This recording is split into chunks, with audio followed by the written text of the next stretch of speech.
मेढक और बैल की कहानी। एक मेढक अपने 3 बच्चों के साथ जंगल में नदी किनारे रहता था। उन चारों की दुनिया जंगल और नदी तक ही सीमित थी। बाहरी दुनिया से उनका कोई वास्ता नहीं था। खाते पीते बड़े आराम और मजे से उनका जीवन कट रहा था। मेढक हृष्ट पुष्ट था। उसके बच्चों के लिए वह दुनिया का सबसे विशालकाय जीव था। वह रोज उन्हें अपनी बहादुरी के किस्से सुनाता और उनकी प्रशंसा पाकर फूला नहीं समाता था। एक दिन मेढक फ्रॉग के तीनों बच्चे घूमते घूमते जंगल के पास स्थित एक गांव में पहुंच गए। वहां उनकी दृष्टि एक खेत में चरते हुए बैल पर पड़ी। इतना विशालकाय जीव उन्होंने पहले कभी नहीं देखा था। वे कुछ डरे, किंतु उसकी विशाल काया को देखते रहे।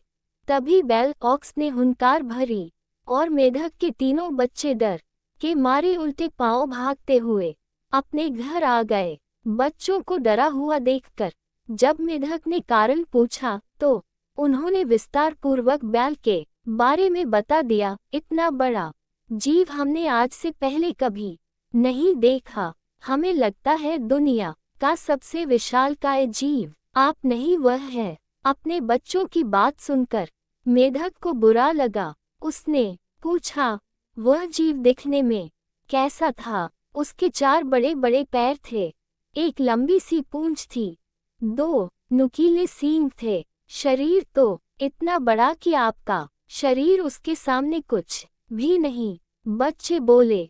ये सुनकर मेढक के अहंकार को जबरदस्त ठेस पहुंची। उसने जोर की सांस खींची और हवा भरकर अपना शरीर फुला लिया। फिर बच्चों से पूछा, क्या वह इतना बड़ा था? नहीं, इससे बहुत बड़ा। बच्चे बोले। मेढक ने थोड़ी और हवा भरकर अपना शरीर और फुलाया। क्या इतना बड़ा? नहीं नहीं, और बड़ा। मेढक ने जंगल के बाहर कभी कदम ही नहीं रखा था।